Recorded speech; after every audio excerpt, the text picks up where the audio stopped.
Tom, give me 2. I have come here to chew bubblegum and kick ass.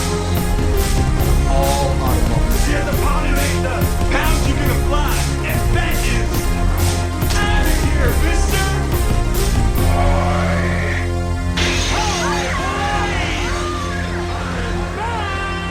Dylan, you son of a bitch. What's up, Nerf Herders? Welcome to the Nerf Herders podcast. This is Bootzilla. This is Big Perm. J-Bone. And we're going to be breaking down Suicide Squad, front, back, left, right, the whole shebang here. Spoilers all over the place. If you've not seen the movie yet, turn this off, come back, listen after you've seen the movie, because we are going to touch base on everything here. So we all saw the movie over the weekend here. Definitely one of the most anticipated films of the year, without a doubt. DC is, falling flat, definitely need something to resurrect them there, and Suicide Squad is kind of that offbeat film that had a chance of doing that. So we're going to jump into all this here, kicking into the movie. Really basic plot to this here is you've got a group of villains that, have been captured by Batman, Flash, all these other superheroes and stuff, and they're sitting in prison. They're the worst of the worst. And now that Superman has come around, all these metahumans are starting to kind of crawl up out of the sewers and all that. Now we know that there's other people with abilities on Earth. And the whole idea of this is Superman was there to protect Earth. We know that now. And what's going to happen when another one of these giant, powerful beings shows up and wants to wreak havoc? So they put together this team to help protect the Earth because nobody knows that Justice League is being formed yet. Now we've got our movie. So let's jump right on in. Hey. I don't know. So I think this will be a fun discussion, mostly because we all have different opinions on the movie. Scotty, I know you were, more into it than I was. I was kind of not very into it, and then J-Bone was kind of the great divider. He was, kind of partial, kind of that 50-50 halfway point between you and me. So I don't know. I mean, I don't want to spend the whole time bashing the movie, so I want to highlight some things that I enjoyed about it. But I think that overall, with this movie, I'm glad that it had a different tone to it. I'm glad that it was more playful. I'm glad that it was a new way of doing things. So the actual cinematography, the soundtrack, all of the visual elements were a lot of fun. And that's really what I enjoyed the most out of it. I mean, just starting from the beginning, credits. It was such a unique way to introduce characters in this comic book universe. It was very comic booky. The intro to this movie was freaking awesome. So I was sold in the first 5 minutes of this movie because the soundtrack was super kick-ass. I loved it. It was just fun and upbeat and in your face, vibrant colors and stuff. It was cool, man. The intro to this movie sucked me in immediately. Yeah, so I think that's the biggest strength, in my opinion, with the movie was, David Ayers, right? Yeah, David Ayer. David Ayer, he really knows how to make a movie look good. I mean, Training Day was, beautifully done. Have you seen End of Watch? No, End of Watch I've not seen. Very good. I'll let you borrow it. It's powerful. It's very well done.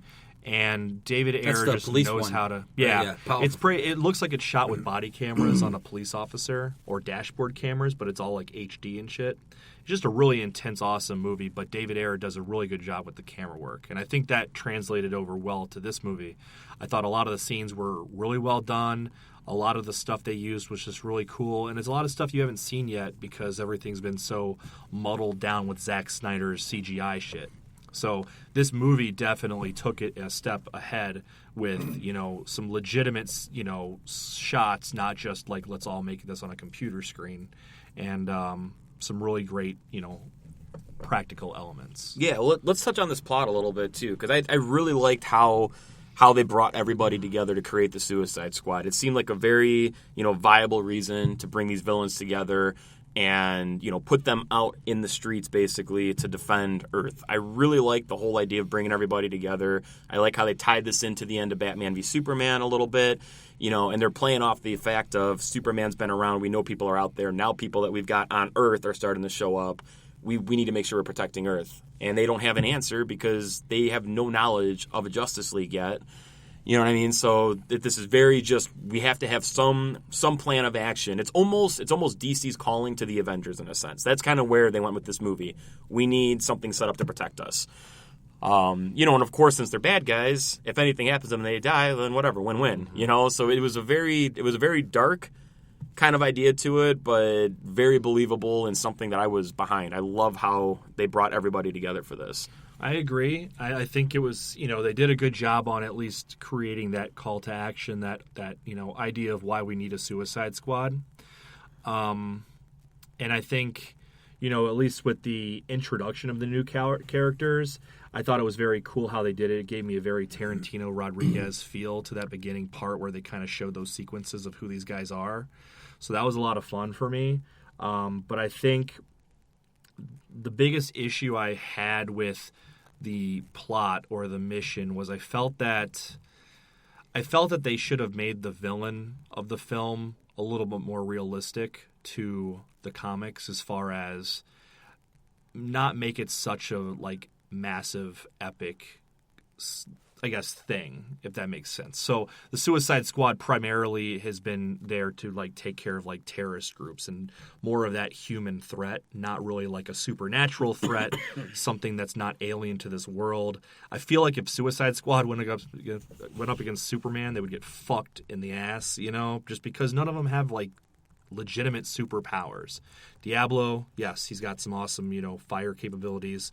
But I mean, when you look at them as a whole, they're not really superheroes. They don't have that extra thing that makes them more powerful than the normal person. You know what I mean? They're on that level of Batman, where they're a human, but they have, these other functions that they use. Deadshot is fucking awesome with a gun, right? Like Watchmen. Exactly. So that's analogy, kind of the one thing I was kind of okay. I like that, you guys are going to be this squad to protect the world, but at the same time, I'm kind of man, if you guys went up against a bad Superman, he would fuck your world up. Well, I think that was a big part of why I liked it too, because everybody's expendable, really. It's not a group of heroes that, if somebody dies, there's this big loss. It's basically, you guys go out there, do what you can, you die in the process, who gives a shit? So I kind of like that, and it was one. And we'll touch base on the characters individually, but that was one thing I really liked about Harley Quinn in this movie. She was a super badass with stuff, and clearly, in a weird way, almost suicidal. Just the reason she was so badass is because she went in there with absolutely, no regard to her own well-being, and just went completely AWOL. And if she dies, she dies. She just, she's nuts like that. Right. I agree 100% too. The ending with everything, the villain, it was way too much on a global scale.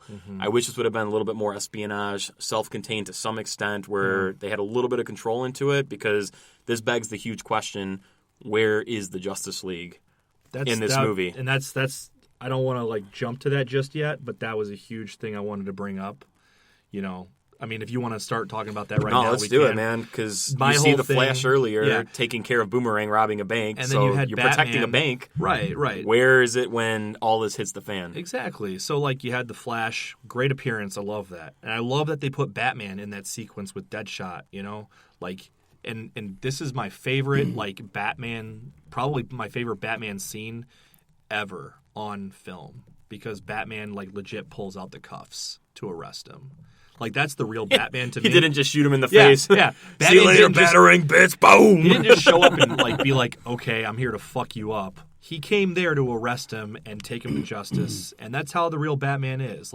I love previous incarnations of Batman through Christopher Nolan, and I have a soft spot for the other previous ones, but overall, I feel like Batman has just been so overdone as this giant, I'm going to fuck everything up in my way kind of hero, and that's not really who he is to me. To me, it's he's going to take that high road. He's going to, go in there, and his justice is not just revenge. It's bring them to real justice. You know what I'm saying? So when he shows up and wants to slap the cuffs on Will Smith, I was that is awesome. I'm so happy they did that.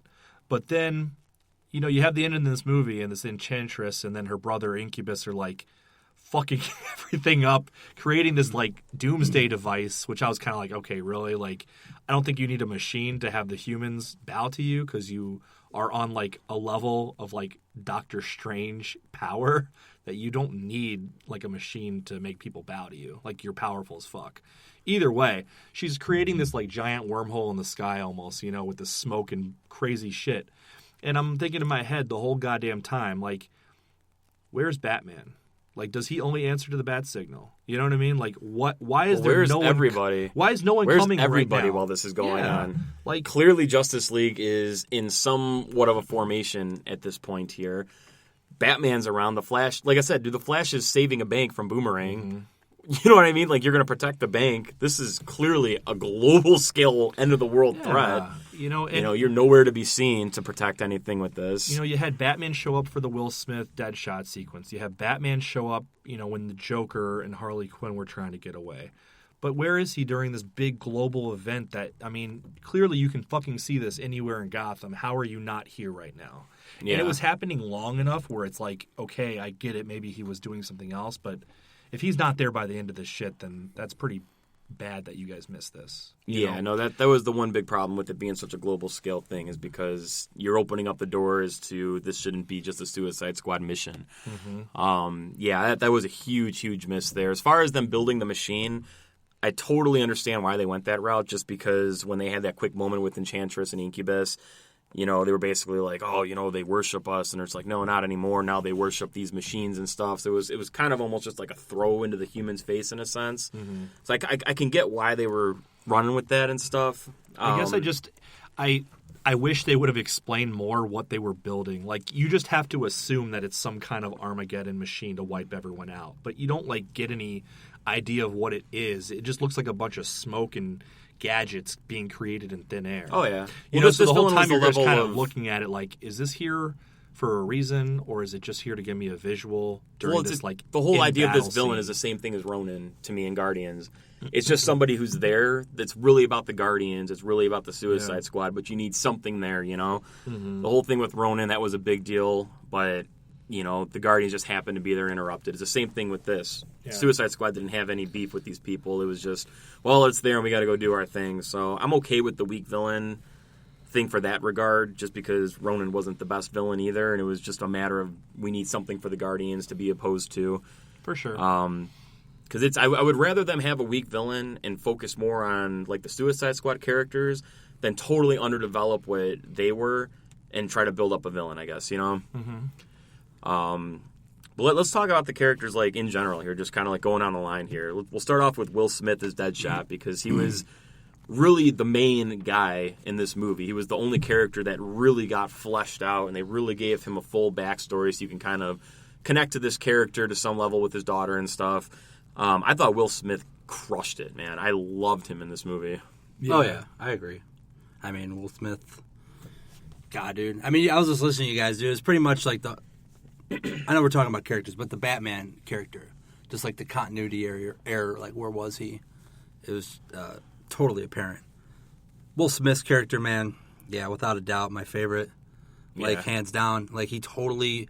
Classic Will Smith made that movie for me. His one-liners, the funny, like, witty lines, a little attention to detail, like, where as a viewer, you're kind of thinking to yourself, like, well, what about this? And then he'll say something, like, to the answer, you know what I mean? Oh, yeah. Because you're kind of expecting that, and so he'll say it, or maybe another person will say it, you know? I feel like he improv some of his lines, too. It seemed like he had a little bit of a say in some of it, man, because I think so, too. didn't it totally feel like we had Will Smith back in a sense? It's like, where have you been all these years? Yeah, But very this weird. felt very much like, here's A-list Will Smith Grounded. again. Yeah, this is... Oh, go ahead. Like, let's kind of jumping ahead, but like at the end, when they grab the female Nick, from Katana? No, I'm sorry. Samuel L. Jackson's character in the Avengers, Nick Fury. Oh, like the it's, female Nick Fury for this one, the black chick. Amanda Waller. Yeah, Amanda Yeah. Waller. I don't know the actress's name or whatever. Yeah, it's Viola Davis. Yeah, but when she basically, you think that she's dead, Mm-hmm. and she just comes around the corner and you're thinking to yourself, you should be fucking dead, dude. And then Will Smith says it like, how are you alive? Yeah. You know, I thought that was pretty cool. Yeah. You know, I know. I agree. I think we got the Will Smith that we all miss from, you know, Men in Black and Independence Day. Oh, yeah, like that for sure. Will Smith, you know. I think we finally got him back, and he's been gone for a while. So I was really pumped on that. I like that they developed a story with him. The daughter sequences were pretty cool. I like just them. because I think it brought more of a humanity to him. Yeah, and they did it well, too, because I felt super connected to his character. You know, when he's kind of debating back and forth with himself throughout the movie, you know, in the sense of, I'm not going to finish this, and then, okay, I have to for my daughter. And then that line he delivers later where he's like, we're getting this done. My daughter's not going to look at me like a piece of shit. She's going to know what I did. I mean, Yeah. I felt that. I was like, fuck yeah, man, you know? Yeah, it was I really cool. agree. It was really cool. I like that they did that. You know, they gave him a motivation, and I think that's something that I think honestly lacked, and it should have been, I guess, put in more characters than that. Because with him, it's like he's got a reason to do this, right?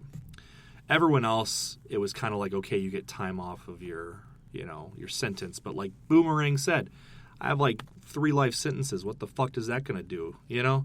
Yeah. And you didn't really get that motivation for each character that I felt should have been there. There should have been something on the line for them, like that would have motivated them to actually risk their lives for this. Well, the So- one thing I look at with this, too, is with these people being as shitty as they are, it's so hard to humanize everybody and make you feel like this emotional connection to everyone. The only other person that they really kind of hit that with was Diablo. For sure. And I right. thought, for as subtle as they, you know, kind of touched base on him, I still really felt that. And just why he didn't want to unleash that inner rage, and because he killed his family like that. Yeah. So he's the most powerful one who can just wipe everything out, but he's so reserved to it because he knows the dark past that it's caused for him and everything. I really love that conflict that he had within himself, and when he finally unloaded and let that shit out, and then took Incubus on, you know, toe to toe at the end, Right. so badass. He really gave the ultimate sacrifice at the end by giving his life, which I was super behind because he had nothing to live for anymore. And I think he kind of came to that point where I'm going to sacrifice myself to protect these other people. And there was some camaraderie, some bond there, and I loved that. Absolutely loved that. Yeah, definitely. Another character, I mean, Margot Robbie, Harley Quinn. Yeah. This chick, man, she can fucking act. Oh yeah, she was She's she was got some spot chops, on. man. She was spot on. I loved her accent. I loved the development with her and the Joker. I thought I had some issues with the development of their relationship, but I really liked her character. I thought she did an awesome job. I love that they showed her onesie in there. Oh, it was tight. And that little dancing sequence was really awesome. So I was glad that they kind of put that in there. But yeah, she kicked ass, man. She was awesome. I don't know. I wasn't really buying her, dude. No? No, I wasn't really buying her at all for like 70% of the movie until like the end. Like some of her lines I thought were just DC, Warner Brothers kind of like coming in and saying, you know, hey, say this and say that because that's what Harley Quinn would say, which makes sense.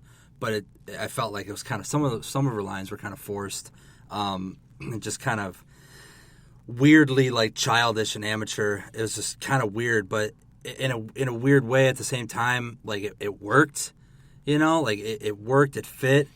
Her relationship with the Joker. I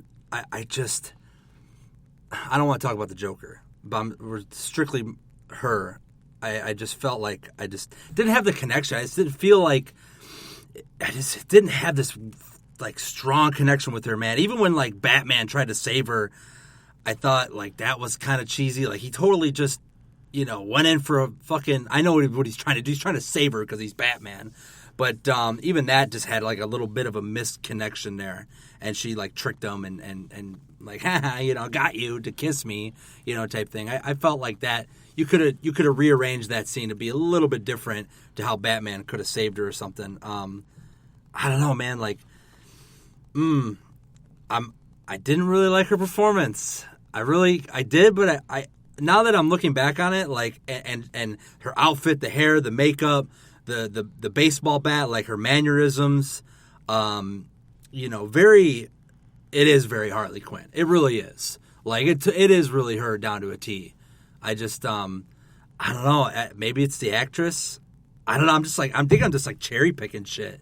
Yeah, I really liked her a lot, man.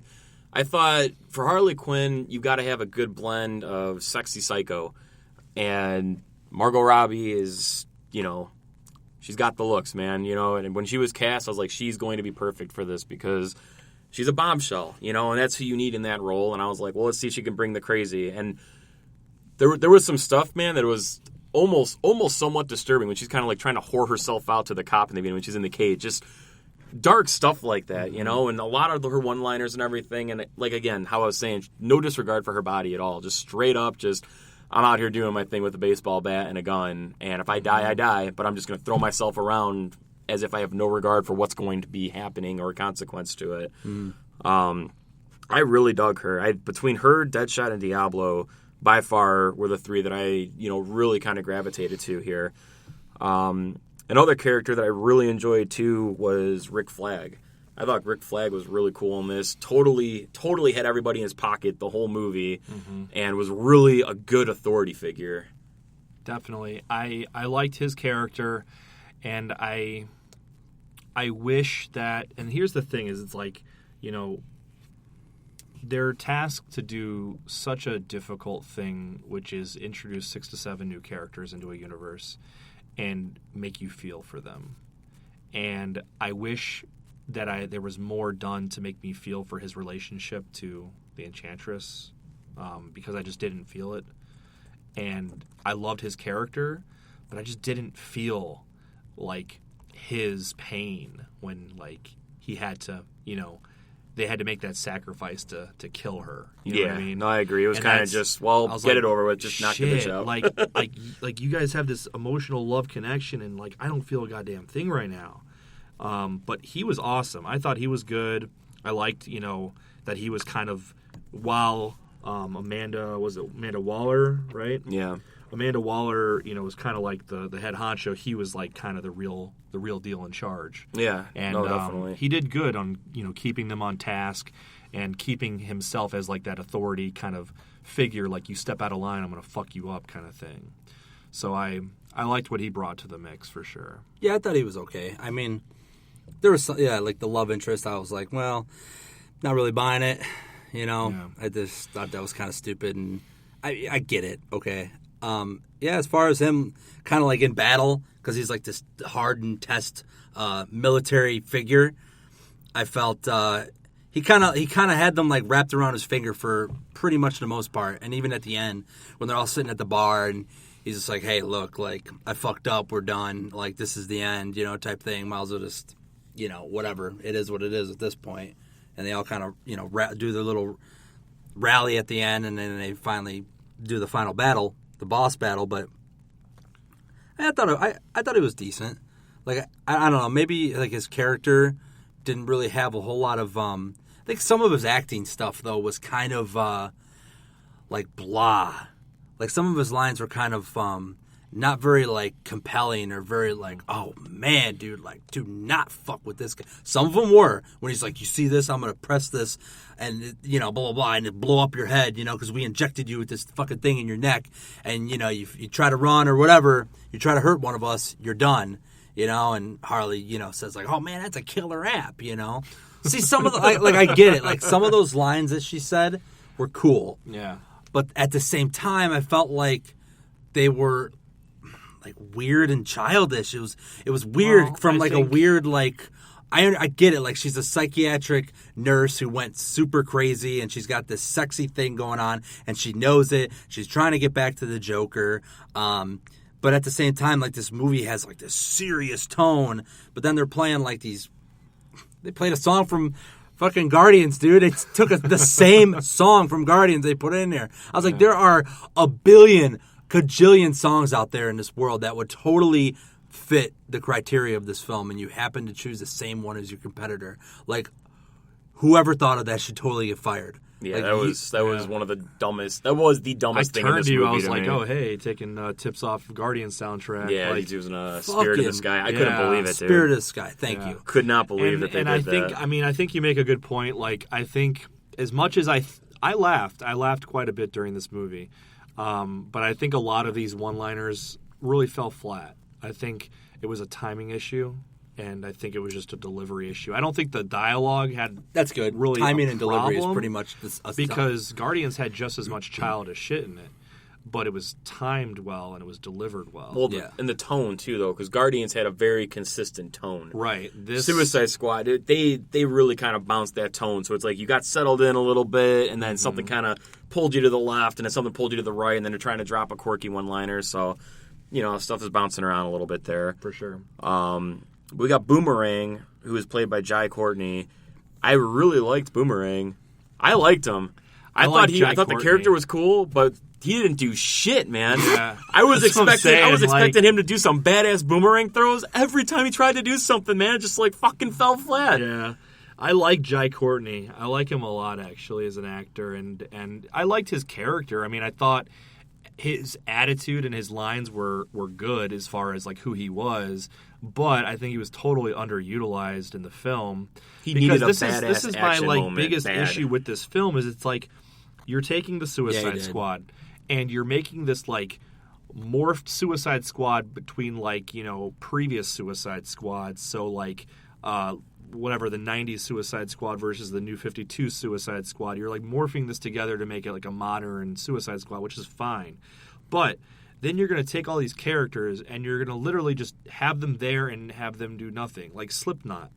What was the point of putting Slipknot in the Suicide Squad? He got killed off like immediately. It was literally there just as a plot device to show that Rick Flag would fuck someone up if they tried Yeah. to go outside of the And it's box. just like, that come was the on. only reason he was in the movie for I was just sure. like, fuck, dude. And it was so goofy when he took off too. That the shot, man, I laughed so hard in the theater when he's just like, and he starts going up. I was like, what the fuck is this, dude? I'm like, oh, like, boom, like one gunshot, he's dead. It wasn't even a good attempt of an escape. It's just like, let my cable catch me up. Yeah. Here we go. Oh man, yeah. And then Yeah, when he pulled the I was like- trigger, is I was fucking like, hilarious come on, too. man. And like, yeah, with Boomerang, it's just like his character had potential to be awesome, and you literally made him out to be a limp dick. Like he just sucked. Yeah, he couldn't- literally- Good he character, couldn't but do sucked anything. ass when it came down to the battle and stuff. Yeah. Yeah, He it needed really a was. cool ass moment, man, to just chuck a couple of boomerangs and knock a couple of them stupid prawn bitches out and have him come back and he catches them. Just something like that would have been enough for me to Yeah. just be like, cool, dude. You have a purpose on this team. They gave- Other than that, they're carrying your sorry ass through the whole movie. Well, Will Smith single-handedly, I think, carried that fucking movie. If it wasn't for Will Smith, like this movie, God, dude, it would have been a devastating fucking blow. They gave him his moment several times when they're like, "All right, let's see what you got," with all the guns laid out, and he fucking Well, that shit was in contract, man. I'm sure that was like, this is my movie if I am in it. yeah. And then they gave him again, like in the middle of like downtown, and he just jumps on top of that car, fucking. Like Escape from L.A. style, dude. And it's just like boom, boom, boom, boom, boom, boom, boom, boom, boom, and he's just blasting motherfuckers, dude. And they're all look at him. Badass. Yeah, That was That was one of those moments, man, where you get those oh shits. I was like freaked out, dude. It was so badass, and he sold it so well too. He really did. It's just a Now- shame that Boomerang didn't get Yeah. a fucking moment. He was so boring. I thought. I mean, I don't want to like spend all day on all the characters, but I thought Katana was pretty kick-ass. she was awesome. I agree. She was sweet. I agree. And to be honest, I put down Ike Barinholtz, dude, as like one of my favorite characters, the main guard, who has like Oh, he fucked was up like awesome. Mark Wahlberg teeth. Yeah, He was fucking hilarious, dude. Holy shit, man! he's like Donnie Wahlberg's wannabe Yeah. twin brother. Yeah. Oh, you mean in the beginning when he's kind of fucking with Deadshot? He's fucking with Deadshot. Well, he fucks with everyone. He's fucking with Deadshot, then he goes and fucks with Harley Quinn. And then Joker fucks with him. Yeah, and then Joker fucks with him because he's lost all this money. Yeah. I loved his character. I thought he was awesome. Yeah, no, he was a really good addition for sure. I think Killer Croc was super underutilized too. I was Yeah. so disappointed with Well, Killer like, Croc in this movie. It's like first of all, his fucking joke. dialogue, it was like, God damn it, this is the opposite of Bane from Dark Knight Rises. I can't understand a goddamn word he's saying. Yeah. I want BT. It was just like, that is, like, What the fuck, But man? should have subtitled them, dude. Oh, yeah. If they subtitle them, I'm like, okay, that's embarrassing, but thank you. He was small too. I like the Yeah. practical idea of kind of having an actor there and just touching up with a little CG. But man, dude, he was small. Yeah. They should have got someone bigger, like a bigger body for that. You know, they it would have made way more, like Terry Crews. Yeah. You know what I mean? Put that big motherfucker in a Killer Croc suit. You know, Killer The big Croc. motherfucker from the Green Mile, dude. Michael Clark Duncan. Well, he passed away. Well, let's yeah, go. he's dead now, Let's go, yeah. Grave Rob. I You know, think someone like that. I though. think Killer Croc, dude, was the worst part of this movie, dude. His lines sucked. His one-liners were god awful, dude. I even looked at Bernice in the film, and I was like, "Are you fucking kidding me right now?" Like, Yeah, it was such a waste and such a beloved, Batman villain, dude. Yeah. I was so bummed how underutilized he was. there was a one part, dude, where at the end you could totally see it coming. Where they're like, "All right, you need to plant this bomb underneath in the subway where it's a pool. It's like a lake under there, but you got to get in there." And I'm like, "Okay, well, that's Killer Croc's fucking job." And all of a sudden, sure as shit, "What are you guys doing? That's my fucking job." And he walks towards pudding. he walks he walks towards the steps, dude, and he fucking just like starts crawling into the water. I'm like, where was this, dude? You've been walking the whole fucking film, and all of a sudden, as soon as you see some water, you start fucking like getting lizard on us or some shit. Like, it made no sense. Another part too was when they're in the bar and they're like, "Oh man," like she goes, Harley goes, "Oh, blah blah blah blah blah. Like this guy, he's ugly." And they look at him, and he does like this weird fucking. He's wearing like this velvet hoodie. I'm beautiful. Yeah, I'm pretty or I'm beautiful. It's like, you should just stop fucking talking right That now. was such bad dialogue, man. Such bad dialogue. Enchantress, I kind of dug Enchantress. Her whole full form when she gets her heart back at the end, and I don't even know what kind of a move you would call her, man. Her whole body's going, her head's like just the kind of fucking standing still. Queen of the She's like- Dam, dude. Fucking with the lead. Aaliyah, Queen of the Dam, dude. That first time that she calls on Enchantress, though, and that hand comes from Dude, underneath, That was cool. awesome, dude. Awesome. It was Queen of the fucking Damn. It was Queen of the fucking Damned. I swear to God, dude. But yeah, no. When the Enchantress was coming out originally, I thought that was legitimately creepy and awesome. And I don't know why they had to morph her into a fucking like goddess-looking thing. Like they could have made her that like creepy-looking, like almost exorcist style witch, all fucked up in black, makeup and stuff. Like, Well, I get because because she was incomplete without her heart and stuff, So it's once she kind of became full form.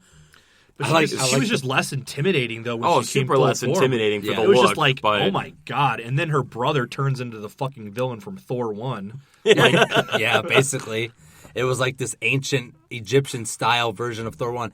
I really liked her. I thought she was really, really cool. And I totally agree. When she became, it's fucked up. I totally agree. When she became her full form, I didn't like it. When she was introduced and she could vanish in and out, and she's like, the part I really liked when they're in that like White House board meeting room. Oh, yeah. And they're like, "All right, show him what you got." And he's like, boop, boop. Teleports, dude. Teleports to fucking steal those top secret documents from like the enemy, and he's like, "Holy shit!" Like, we've been doing this for fucking searching this for years, blah blah blah. But one part I thought was funny, dude, because they showed it like 3 times in the movie, was when she like acted out and really acted out and like broke her chain and wanted to find her brother. Well, that part right there alone, just I need to find my brother, and finds a statue, morphs, finds this random like black guy in a suit, in a 3-piece suit, dude, in a bathroom, just like, "Hey, you're now my brother." Like, "Brother, wake up, brother, save me!" And all of a sudden, the Nick Fury chick fucking I don't know her name, sorry. Yeah. The Nick Fury chick turns around, and she's like, "Ah!" and fucking starts stabbing the heart, and they show that shit like at least 2 times in the movie. I think twice. I want to say 3 times. And she just turns around. It's like, "Come back, motherfucker." Yeah. I'm like, I thought that was kind of. You could have done without that. Yeah. I don't know. Let's, Brother, save me. Let's move on to I think. we got to hit biggest- the Joker here. Yeah, that's what I'm saying. Like the biggest this was thing. the huge thing, man. I was just like, dude, you've been hyping this movie for I don't know how long now, and the whole hype behind this movie was Joker. Joker, Joker, Joker. Everything fucking Joker. And Joker was in this movie maybe 15 fucking minutes. They did a good If that. They did a good job at marketing the Joker in as if he was going to be in Suicide Squad, like in the squad itself. But then when you start dissecting the trailers and shit, you're like, wait a minute. Well, see, my whole thing was like, I was stoked that it was like, to me, Joker would be the leader of the bad guys in this movie as far as the enemy, not the Suicide Squad. The whole time I watched the trailers, I was like, okay, Suicide Squad is going to be going after the Joker and his terrorist group because that's what the Suicide Squad does, is like take out terrorists and shit like that. So I thought the Joker was going to have a significant role as like this kingpin level figure in the movie to be the ultimate bad guy. That would have been a good gonna plot, be, actually. He was going to be seducing Harley Quinn throughout, or have her be kind of like the mole in the group. You know what I mean? Yeah. But even still, it was like, fuck, man, you have this big hype for Jared Leto taking on this iconic role, and he's in the movie for 15 fucking minutes, and those 15 minutes you're trying to make this like hot topic romance out of the fucking deal between him and Harley Quinn that I was like, fuck, man. Like, See, I like how they used him. Here's a couple of points that I've got for the Joker in here. So, first of which, I'm actually really glad that he wasn't a villain, because that would have just turned this upside down as to why Batman is not all over the place right now. I think staying away from that to deter away from that was perfect, in my opinion. I didn't want them to mess up the Harley Quinn thing either. I liked how they literally used Joker in this movie strictly to get you backstory for Harley Quinn. And I like how they did that. And they didn't try to hide him either. I love how it wasn't like, well, we're going to respect Heath Ledger because we're really nervous with what we've got, and we're going to just tease, and then give you a reveal. When Joker's on screen, it just happens. And I'm like, good, just put him on screen. We already know he's there. We know we're going to get a different interpretation. I like how they didn't try to hide it and be fearful of it. I liked his Joker. It's a super different interpretation of anything that we've seen by a landslide. This is a very, very sadistic Joker in the sense where Heath Ledger's Joker had a clear mindset, I felt, and was just nuts. This Joker, I feel like, is just batshit crazy in a sense where there's really no plan. It's just rolling with whatever and doing its thing. But it worked for me just because of the Harley Quinn storyline that tied into it. I'm not going to buy into this Joker until I see a toe-to-toe with Batman. That's what's going to make the Joker iconic in my eyes. I think... I still hate the look, though. I agree. I agree with the Batman thing. Yeah, I agree with that. Yeah, and I mean, I thought Leto gave a good performance. For what it's worth, I think he did what he needed to do, you know? I think, this is just for me, for the Joker, I would have wanted to see a little bit more in the way of, like, what is his motivation? What is he trying to do during this entire movie? Because it was almost, it was almost as if the whole movie was just there. I mean, like you said, yeah, backstory for Harley Quinn, but like, I wish he had more motivations than just like, I'm here to take Harley Quinn and run away with everyone. Like, Joker, to me, in the stories I know of Joker and Harley Quinn, Joker is an abusive piece of shit who beats the fuck out of her regularly and abuses her and emotionally seduces her. And I feel like that wasn't captivated in this, that they're trying to enhance this like hot topic romantic thing out of it. Like, they don't want to go there. And that's what I'm like worried about, is like, okay, so you set up this story between these two. Are you going to utilize this down the road? And if so, like, are you going to touch on the fact that the real Joker is this horrific thing? Or are you going to make it this lovey-dovey thing where we have to feel bad for Margot Robbie's character because she doesn't have her pudding? You know what I mean?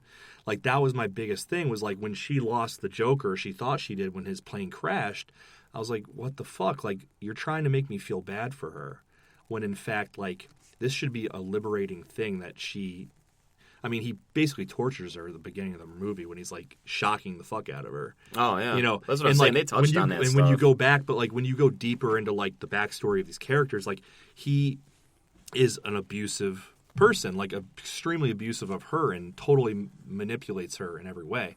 But they don't really show that much of it. I felt the way that they showed her being tortured was almost like I give you consent to torture me, like do what you want to do, daddy, kind of bullshit. I don't know. I didn't buy into it that much. I felt like it was almost like I felt like it was pretty much just saying like this is all okay because she said it was okay. And I'm kind of like in my head I'm like, yeah, but you really need to show the Joker for what he truly is, and that's what makes his character so amazing, is that he's such a sadistic fuck. You know what I mean? Like, they needed to show more of that than this, like, romantic kind of thing. And it had, like... That was just my... It had, like, yeah, it had, like, this... It had this weird underlying subliminal theme of, like, this masochistic, sexual, like, fantasy between them that was reality, and it was weird, and every time he came on screen, like, I wanted to see, like, okay, like, show me what you got, you know? But then, like, when the scene was over with, I didn't feel wowed by him. Like, I'm not trying to compare him to Heath Ledger, but when Heath Ledger came on the screen, you left wanting more. I didn't, when he was off the screen, I was like, I wanted more, but at the same time, I felt like what I just saw right there is all you got. And it was weird. It's like, it's all you really have right there. And it's like, once I saw that first scene of him in the beginning, and he's in the hot purple car, and Batman's, and they're like, and they're laughing and doing the shit. I felt like that was like some classic Jack Nicholson there that he was kind of borrowing, like almost like he's trying to borrow like a little Nicholson and a little Heath Ledger and make it his own, and really make it his own, like 20% Nicholson, 20% Ledger, and then 60% Jared Leto. But it's like at the end when he got done off screen, I wanted to see more in hopes of like, okay, I want to see what else you got. And then when they showed it, I wasn't sold. It was weird. Like, I wasn't sold on his performance. But I'm not knocking Jared Leto as an actor. He'd act his ass off, dude. He won a Best Actor or Supporting Actor award. I mean, well, I agree with you with that Joker thing too, man. I was never craving more of it, and I think the big part of that is this isn't Joker's movie. Like, The Dark Knight was the Joker's movie, so he was established enough to make you have some connection to that character. This Joker, like I said, it was strictly just used in this movie because Harley Quinn. You can't have Harley Quinn without the Joker, especially if we're going to set this movie up, in the future, per se, where Joker and Harley Quinn already have a past and everything. You just can't throw Harley Quinn into a movie. You have to do the backstory a little bit, which I think is something they might touch base on more later, just to give it a little bit more fruitfulness to it.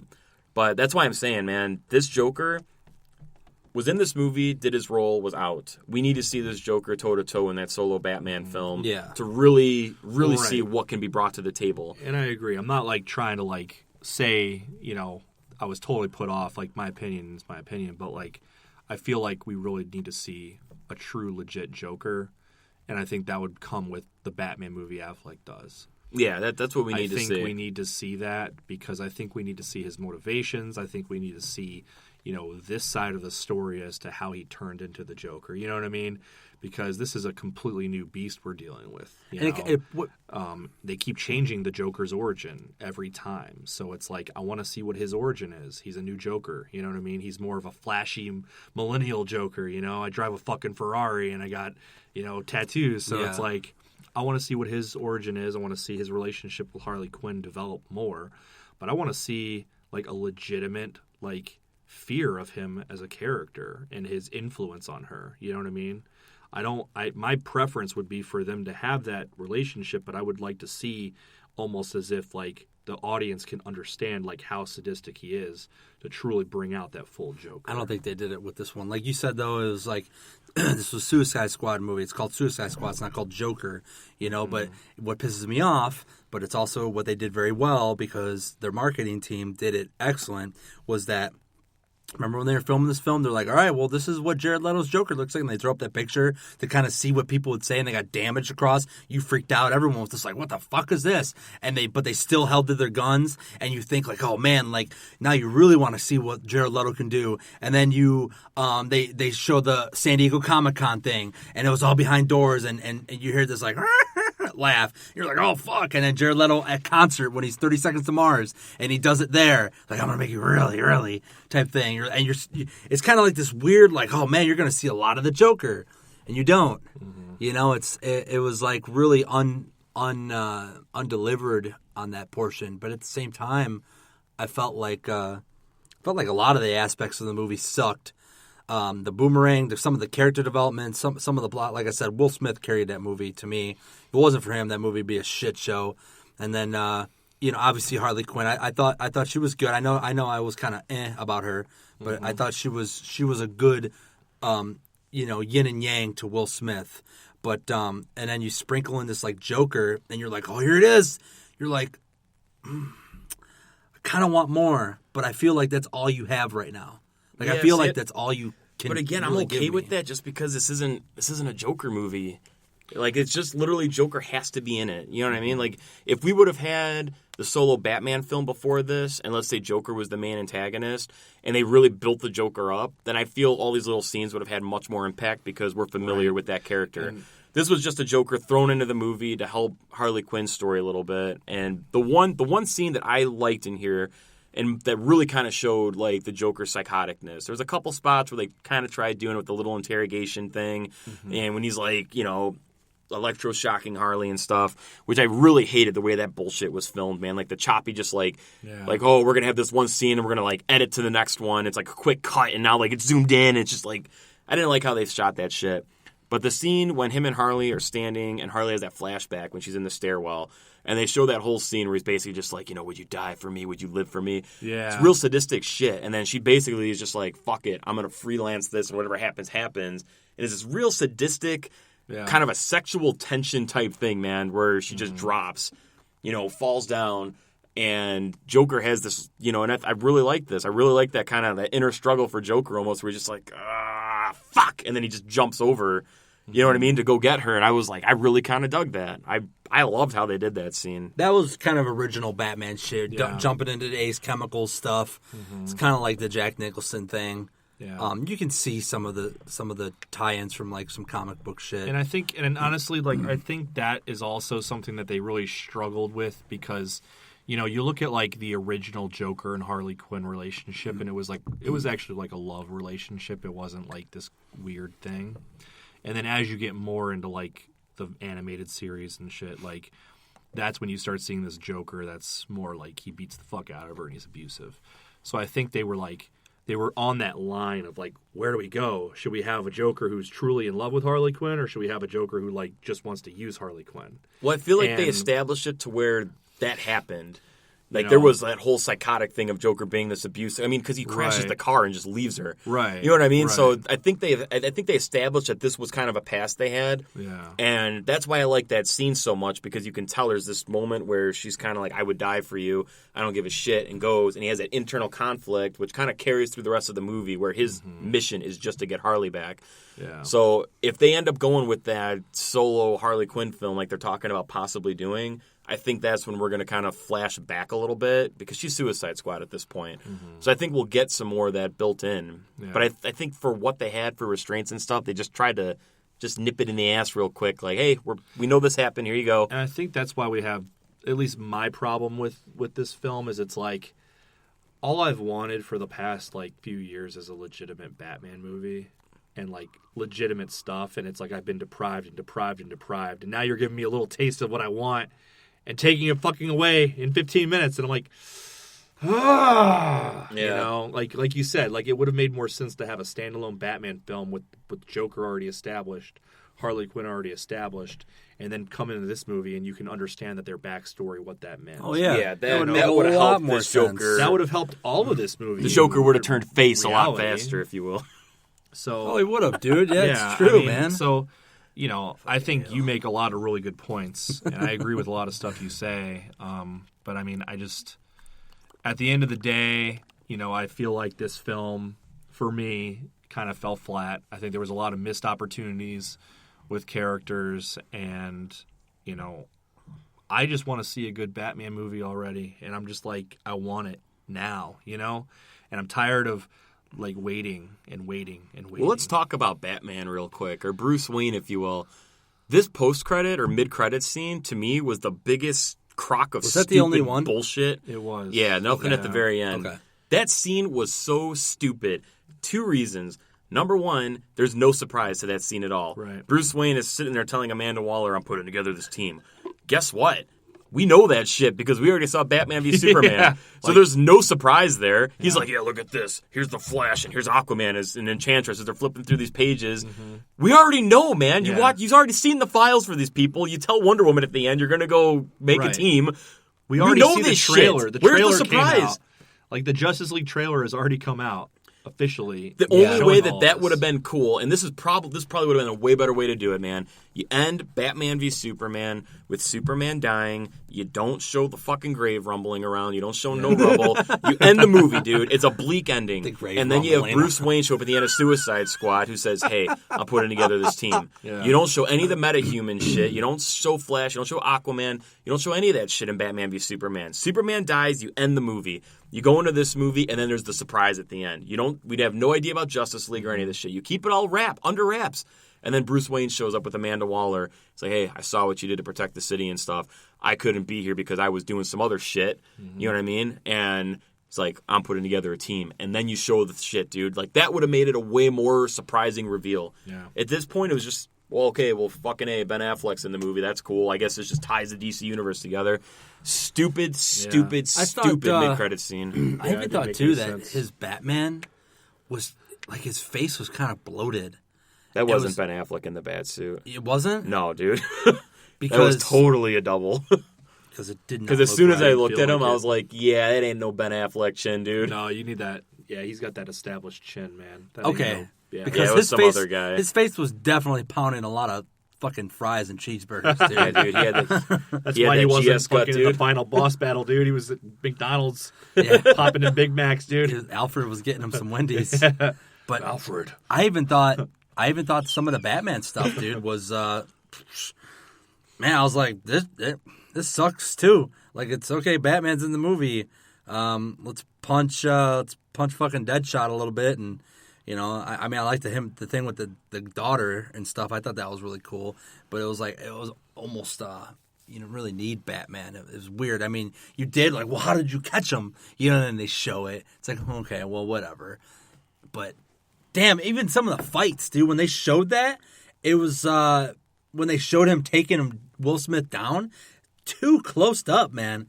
The camera was zoomed the fuck in. It's like, zoom out. Let me see what you got working, dude. Like all I saw was a couple block shots, counter punches, and a fucking kick to the knee, and all of a sudden he's down. And then they zoom out. It's like, stop filming this Steven Seagal fucking action film. You know, like they did that with quite a lot of them, dude. I did. It was like, you know, couple scenes, not the downtown fight scene, but when they were inside the building and those fucking creatures were coming at them, and you know, they're just like, it's like chaos inside, and I felt like, man, I can't stand that style of like fucking action films. Yeah, it's too in your face and fast. The reason they do that stuff is because they're not getting good enough stunt performers to put together a good visual scene. So you do the quick chop edits and all this stuff. So it's just so it's like in your face. It's like and they started doing with wrestling, dude. When they zoom in, when they hit the punch or the kick or something, Yeah. to like make it like, okay, I didn't just miss like your botch, like Yeah. because my angle was right. You know, it's like, god damn it, just get some workers, get some people who can work on screen, man, and do some legit stunt work. Yeah, dude, they Like- need to pan that bitch out, dude, and show us what's going on, dude.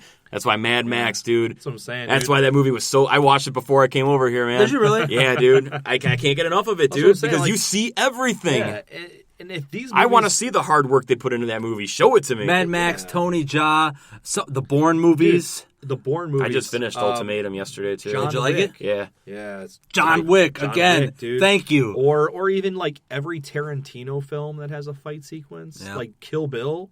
Yep. Come on, dude. If they can You hire need those to fuckers, zoom like the come fuck on. out, dude. Give me a legit fight. Give me like I want the panned like back shot. You know, give me the Yeah. whole thing. None of this lazy shit. I don't need They these did little it- quick cuts, like fast choppy. They shit. did it a little bit in Batman's moment in BVS when there's like, second floor, sir.